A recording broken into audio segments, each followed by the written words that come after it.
I saw him again. The words slip casually from my lips as I drag my finger across Drew's chest. Saw who again? He strokes my hair, lightly kissing my forehead after he speaks. I could stay in this moment forever. I exhale, almost wishing I hadn't brought it up. The man with the baseball cap and blue eyes, standing across the street from my work.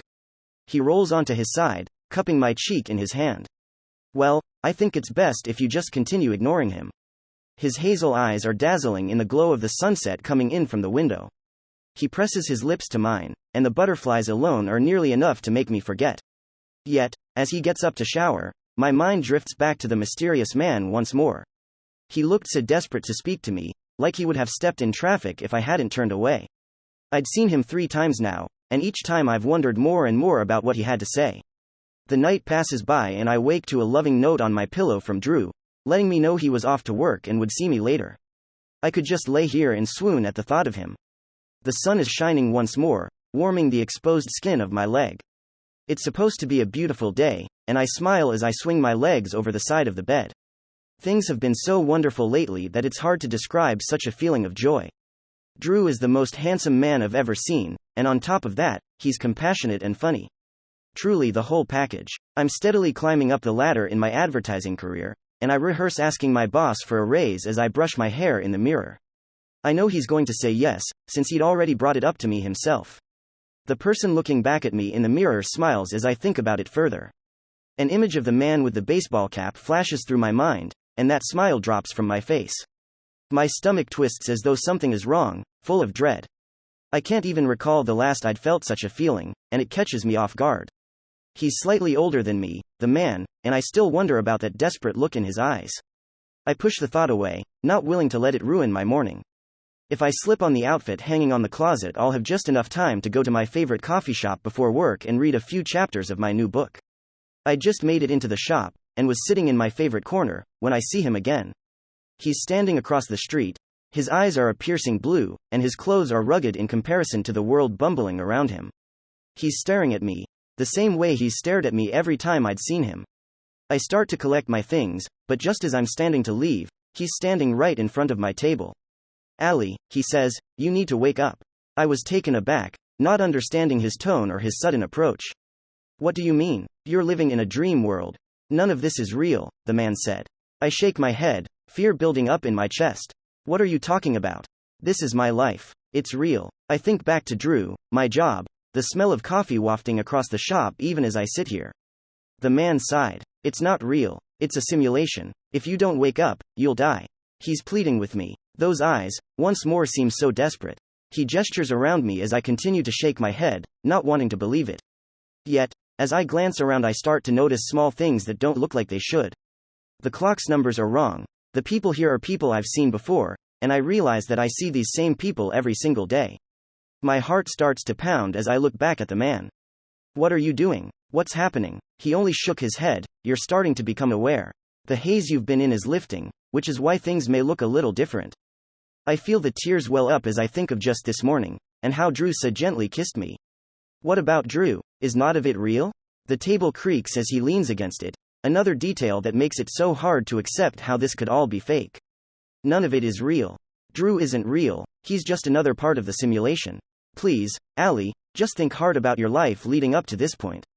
I look away, down at my hands shaking in my lap. I try to remember the day I met Drew, but the memory doesn't come. The air around me feels thin as I try to think back to my childhood, and again it's as if there's only empty space where a memory should be. I can't even remember how I came to live in this city, or how I got my apartment. It's all just blank, as if it happened in an instant. I could just sit here and sob with the feeling of loss settling into my chest. I could scream and throw things in rage about how it can't possibly be true, but instead, I look up to the man and ask quietly, "Who are you?" His eyes soften. "My name is Anthony, and I'm only here to help you out of this place." I hold his gaze, determined not to fall apart. "How do I wake up?" He takes my hand gingerly, and while I'm sure he assumes at any moment I might fall apart, I won't. "I'll show you." His voice is rough as he says it, but there's a relief in it at my acceptance of this new reality. We stride out of the coffee shop and only a few blocks down the street. As Anthony pulls me along, I try to take in the world around me, wondering if this may be the last I ever see of it. But as I look at it now, it doesn't seem right anymore. The chirping of birds sounds hollow, and the people on the street only look forward. It's unsettling, but I still wish I could say goodbye to Drew, even if he wasn't real. Anthony leads me to a door that I'd never noticed before. It was small and unassuming, and I realize I had walked past it every day without ever even giving it a second glance.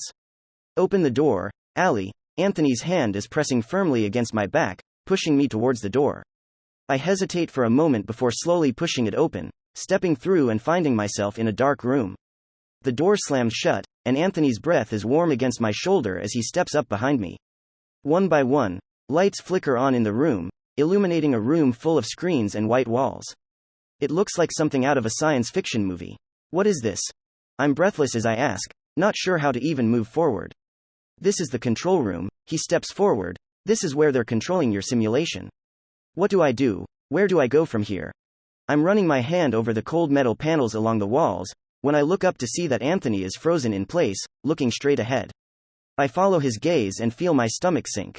Drew is standing at the far end of the room, his head cocked at our presence. You're not supposed to be here, he says. Drew steps closer, and my heart breaks at his words. I don't understand how he could be here. My head feels like it's swimming. I sink to the floor and watch as Anthony stands his ground, not understanding why he's so determined to help me. I'm so lost in my thoughts I almost don't hear him call out to me. Allie, disarm the system, it's panel 86. Anthony looks back at me as Drew continues walking towards us. I struggle to my feet, the shock wearing off as something stirs inside me. Anthony? I remember him now. I remember how we met when I fell off the monkey bars when I was just a 10-year-old girl. I remember our wedding. Memories come flooding back to me, and my heart aches at all that I've lost. Please, go. I love you. He throws himself towards Drew, and I stumble away, determined to find my way back to my life, my real life. I won't be controlled.